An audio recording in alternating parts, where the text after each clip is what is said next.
Good afternoon, everyone. Sean Duffy here, along with the Administrator of Federal Motor Carriers, Derek Bars. There has been a lot of conversation recently about what's happening in American trucking. A lot of coverage on Americans who've lost their lives because of truckers who I would argue are doing some crazy things on American roadways. So I want to talk about how did we get here, where we are, and where we're going, and I'll turn it over to our administrator. But under Joe Biden's term, he let 12, 15, 20 million people come into this country illegally. And many of those people thought, well, a great way for me to make a living is I should drive truck. And so they went out and they got commercial driver's licenses and got behind a big rig and drove across this country. And so how did they do that? That's what I want to talk about. How did this come to pass? Well, first off, the prior administration didn't enforce English proficiency rules. There was no consequence. If you couldn't speak the language consistent with our rules, there was no penalty for that. And then the foreigners were able to get driver's licenses, but many of our states issued those driver's licenses illegally.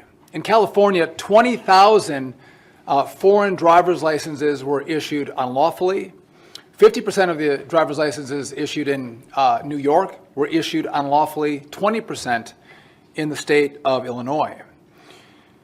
And so one of the problems that we've seen is just because you're a foreigner, that doesn't mean that you can't drive a big rig, you can't drive a truck. Well, what's happened that we've had so many unskilled, unqualified, untrained drivers on American roads? What's happened is many of these potential drivers would go to a commercial driving school, right? Well, Pete Buttigieg in the last administration decided there shouldn't be any rigorous requirements to certify that a school is well qualified to train drivers. He said the schools across America, they could actually self-certify. So any of you here in the room could say, I'm going to start a commercial driver's license school. I'm going to certify that I'm well qualified and I can train students in America. Self-certification in the last administration has brought us CDL mills. And what we found through some of our investigation, and we are not done yet, some of these commercial driver's license schools, some of them don't even have a curriculum. Or others that do have a curriculum, it's only a partial curriculum. They don't have trucks or buses to train any of their students. So what this actually is a CDL mill where you can pay $800 or $1,000 and you don't get any training, and they just certify that you have gone through the schooling requirements to then go and be tested. So that's how we get individuals who have no training. Well, the next part of this is, well, if you go through a school that doesn't give you any training, well, how do you still get a driver's license? How does that come to pass? My daughter's 15 and she's getting her driver's license in Wisconsin, and she goes through a school, but then the state of Wisconsin actually gives her the written test, and the state of Wisconsin will give her a behind the wheels test, and the DMV of Wisconsin will certify that she's qualified. That happens in Wisconsin. But in a number of states, they've outsourced the testing to a third-party tester. So you can go through to a fake school, no training, and then in some of these states, you go to a third-party tester. And the third-party tester is participating in the scam because they're not adequately testing these individuals who have gone through the fake school. We don't run the third-party testing institutions in the states. The states are the ones who say either we'll test at the DMV or we'll outsource this to a third-party tester. But our rules require them to audit all of these third-party testers, to do covert operations to make sure they're adequately testing the students that are doing the skills tests and the knowledge test.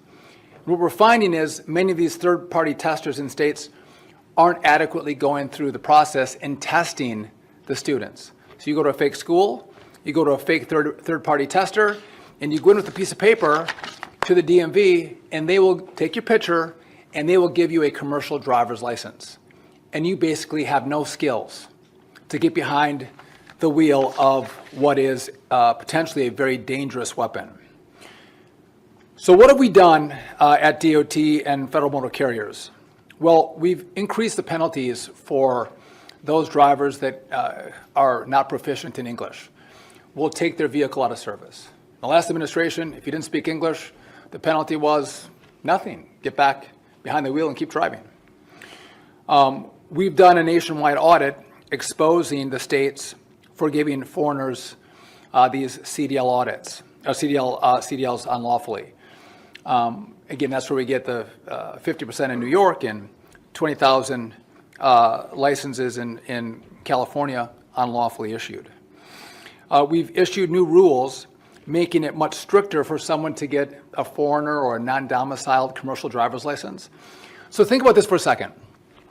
You're born in America, you're an American citizen, and you want to become a commercial driver. Well, what the DMV will do is say, well, who are you? I want to look at your driving record.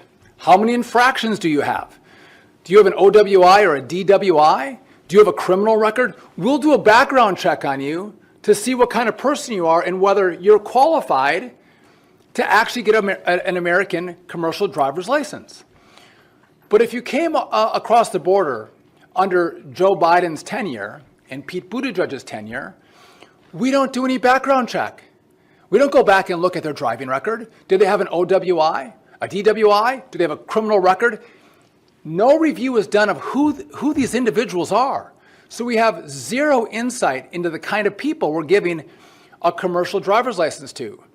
So in essence, you're an American, you have one standard that's way up here, and if you've come across the border unlawfully under Joe Biden's term, the standard is way down here, unacceptable. So what we're going to do is increase those standards and make them all equal, increasing the requirements for a foreigner to get a commercial driver's license. We have shut down 7,000 of the CDL mills, the commercial driver school mills. 7,000 of those schools have been taken out of service. We're not allowing them to self-certify, to tell us that they have a curriculum and a driving instruction unit that can train our students well enough to go take the commercial driver's license test. We've also set up a sting operation. We have a number of states that are partnering with us where our local law enforcement, along with motor carriers, they're going out and basically stopping our 18-wheelers, our big rigs. And in those stops, verifying their licenses, but also that they are proficient in the English language. And so that's what we've done thus far. The question becomes, well, what else are we doing? And that's the question I get often. What else is DOT and motor carriers doing? But just as a side note, you would have never thought that trucking is so complicated, and it gets to be really complicated very quickly. And I think the problem is it's just been allowed to maybe rot. I don't know if that's the right word, but it's been allowed to rot, and no one's paid attention to it for decades. And once you start to pay attention, you see that all of these bad things have been happening, and the consequence of that is that Americans get hurt. When we get on the road, we should expect that we should be safe, and that those who drive those 80,000-pound big rigs, that they are well trained, they are well qualified, and they're going to be safe, but they're going to keep me and my family safe as well.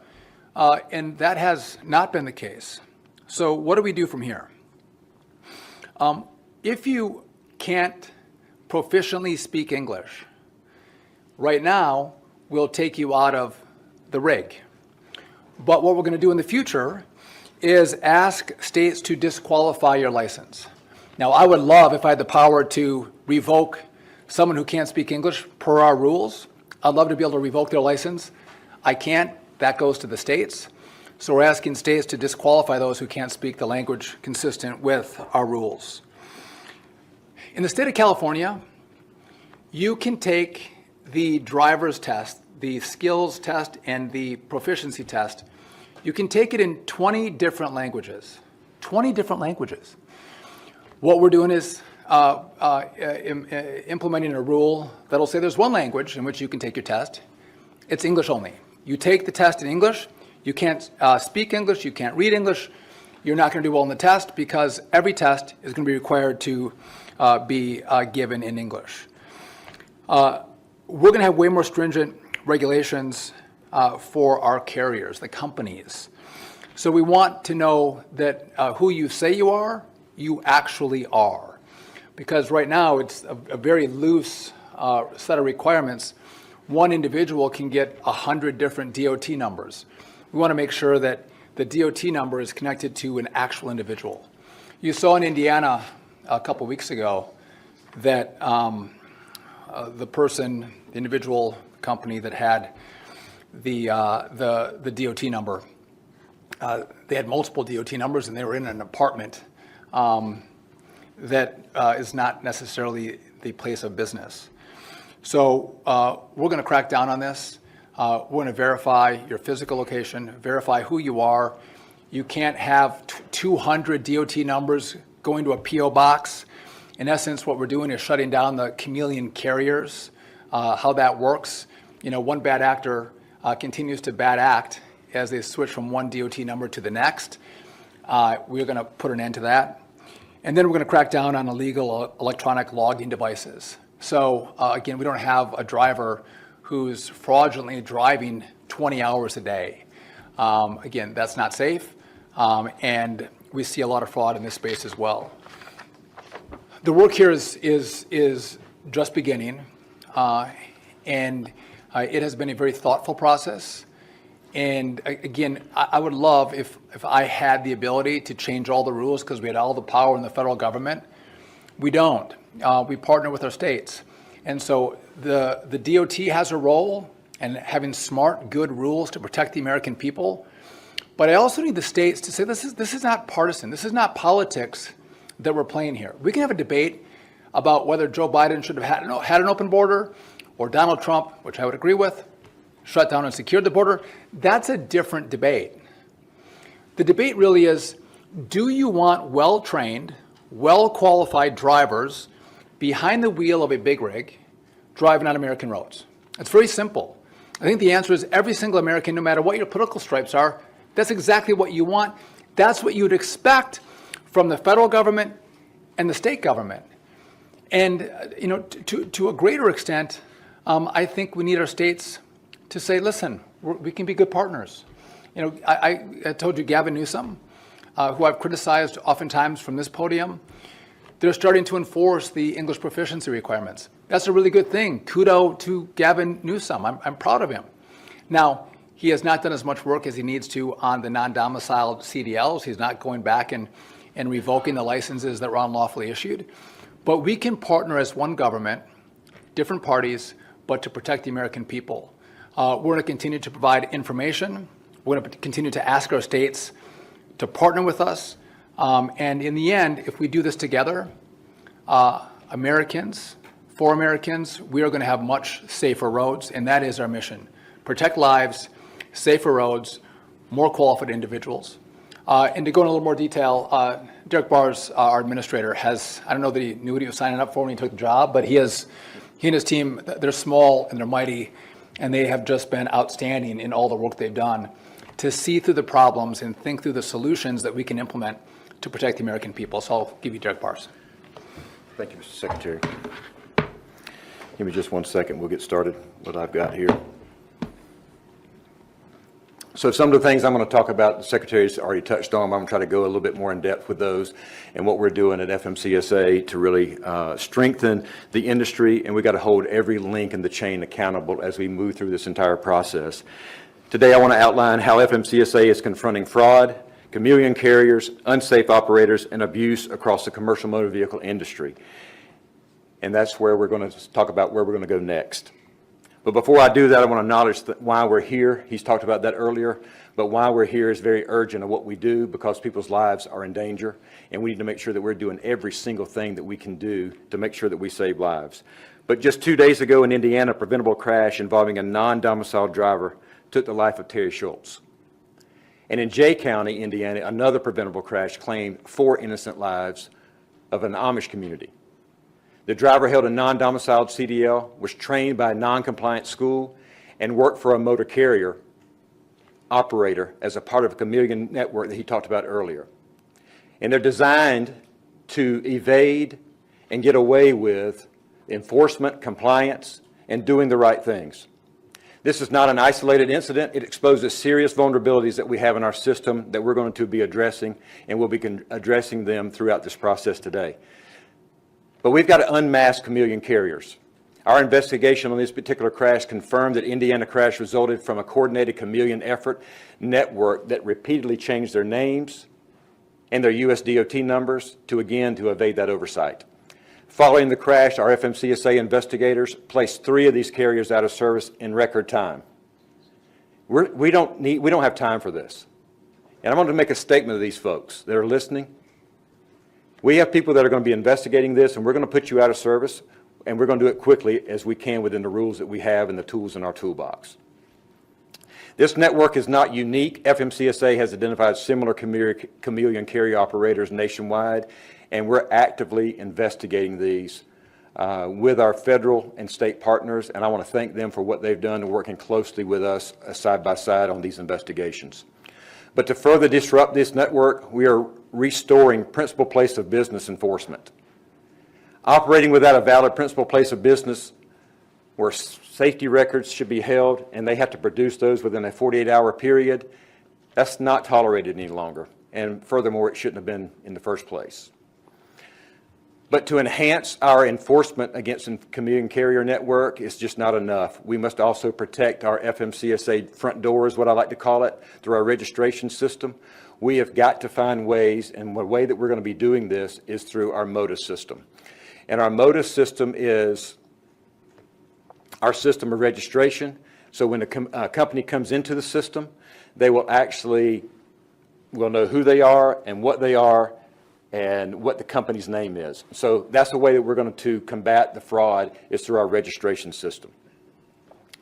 So with that being said, as we move into the next couple of things I want to talk about here, is we're going to modernize that. It's been like 40 years since the last time it was modernized. It's got a rigorous verification system. And with these chameleon carriers, they're all over the place. They may be at a principal place of business where they're out in the middle of nowhere where there's 400 or 500 of those. But in addition to that, we're initiating today 3 rulemakings that we're going to talk about, that we're going to address this issue. The first rulemaking is to codify enhanced procedures for granting suspended and revoking regulations. The second is to ensure applicant carriers are thoroughly knowledgeable about the application and the safety requirements before they actually become a new entrant carrier. This is a long-standing process that we should have actually been putting into place a long time ago. We're also going to put requirements to ensure all brokers are qualified and tested as a part of their registration process as well. Right now, you can pay $300 and become a carrier and run interstate commerce. It's not acceptable. Good carriers understand what it takes to be safe. And we want to hold those folks that are not doing what they're supposed to do, we need to hold them accountable. Just as we are demanding more of our motor carriers, we're completely overhauling how we vet drivers. The Secretary talked about non-domiciled CDLs. We're closing that loophole, and we're moving into making sure that that standard is equal, whether you're a foreign driver or whether you're an American driver. Those standards need to be the same. Had this rule been in place, a lot of lives would have been saved. Of course, our CDL is only reliable as we have for the training. We have started and will continue to work on cracking down on entry-level driver training schools. As a part of our response to the Indiana crash, FMCSA has shut down that particular driver training school and is still under investigation. As I said, we'll be working closely with our law enforcement partners on this. The driver training schools responsible for ensuring CDL applicants meet safety standards. That's what they're supposed to be doing. This is why we announced recently that we went into 1,500 of our driver training schools, and we found that over 550 of those driver training schools were cutting corners, as the Secretary mentioned earlier. We are not done here. We will continue working to make sure that they are compliant. I said this in a previous interview before, that if you're not following the rules, we're going to put you out of business, and that's exactly what we're going to do. But as we clean up the CDL mills, we need to make sure that we have rules that are in place to strengthen the entry-level driver training process. And with that, we will work to reform with a new rule to end the self-certification process for these training schools. And finally, for drivers who are out here working, doing things every single day on our roadways, and we appreciate the work that they do, enforcement is key for everything that we do, and the educational piece is key. But as we go through this, I'm going to talk a little bit about the English language proficiency process that the Secretary talked about. We've placed over 14,000 individual drivers out thus far for ELP violations. He mentioned California. California has placed over 600 drivers out of service during roadside inspections. So FMCSA is initiating rulemaking to ensure that all knowledge written tests will be given in English. This will ensure that all drivers can understand road signs. He talked about Safe Drive. Safe Drive is just one initiative that FMCSA is working on with our state partners. We will continue to do these particular operations. They will be unpredictable, and we'll be working closely with them on different operations to address these issues on an ongoing basis. FMCSA and our law enforcement partners are key. I understand that as being a former law enforcement officer, how key our relationship is with FMCSA. But again, these are going to be reoccurring, widespread, and they're going to be unpredictable. And finally, non-compliant electronic logging devices have allowed bad actors to violate hours of service rules. We have removed 42 from our list thus far. We had over 238 folks that have tried to come in to be ELD providers that we have not let in because of our vetting process. But FMCSA is announcing again that we will be initiating rulemaking to strengthen the vetting process and to reform the self-certification process that it is in place today. We're also developing criminal interdiction training courses for our state partners for commercial vehicle enforcement operations. So I want to end with this. We are biting off a lot at FMCSA, but we're going to keep chewing. And we're going to keep going after it and to make sure that our American roadways are safe. And I want to thank Secretary Duffy for his leadership and the great team that we have at FMCSA for the work that they do in saving lives. We have a lot of work to do, but we're not shying away from it, and we will continue working with our partners who want to work with us to make things safer on our roadways. Thank you, sir. I'll take your questions in 1 second, but if I could just point something out, and this is not just DOT, this is government, I think, as a whole. One administration will pass off to the next administration kind of what they inherit. Just one goes to the next goes to the other. And no one ever stops and says, well, how is this organization organized? What rules do we have in place? And what do we have to do in this administration to fix the problems that exist? I've talked to you all about air traffic control. This should have been done 20 years ago. And no one did it. And we said, we're going to grapple with the hard problems and we're going to fix and modernize our air traffic control system. But it didn't happen over the last 10 or 20 years, but it should have. This is not that much different. This has been rotting for decades. And we are not going to pass these problems off to the next administration. We are going to fix the problems that exist today that you report on, that you all see, but also the problems that you don't see, that we see internally, we are working to fix. And I think that's important because these things, bubble up, and because of the years of neglect, bad things have been happening for way too long. And to get our hands around it takes a little more time. The rules that we were using from the last administration and before, these are decades old. And then the enforcement, the technology that we use is also decades old. And so we have to update the rules, but we also have to update our technology. AI is a great way for us to flag many of the bad actors in this space. And the last point I'll bring up to you, and I'll take your questions. I'm not the FBI, right? we don't have a massive team of law enforcement officers that go out around the country and enforce motor carrier laws. We rely on our state partners, right? In good relationships with the states, where we set up rules, things that are in our purview and the issues that are in their purview. But it's a team relationship that we have to have together. And some states are better than others, but I can't deploy, 100, officers to a state. We don't have that capacity. And so, again, I want to encourage our state partners to engage with us, because in the end, we are looking at saving lives, protecting Americans, and making this country better off than what we found it, which was the mission that President Trump has given us. With that, if you have questions, we're happy to take them. Yes?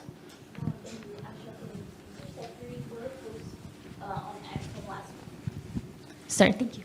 Aisha from ABC. Your post on X over El Paso airspace closure from last week has been widely discredited and didn't add up.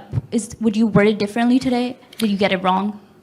Well, I use information that I get, but I'll tell you this, in regard to El Paso, we have a briefing next week on Capitol Hill, and we're going to go through that briefing, talk to the members of Congress, and I'm sure we'll have additional conversations after that, but this is on trucking.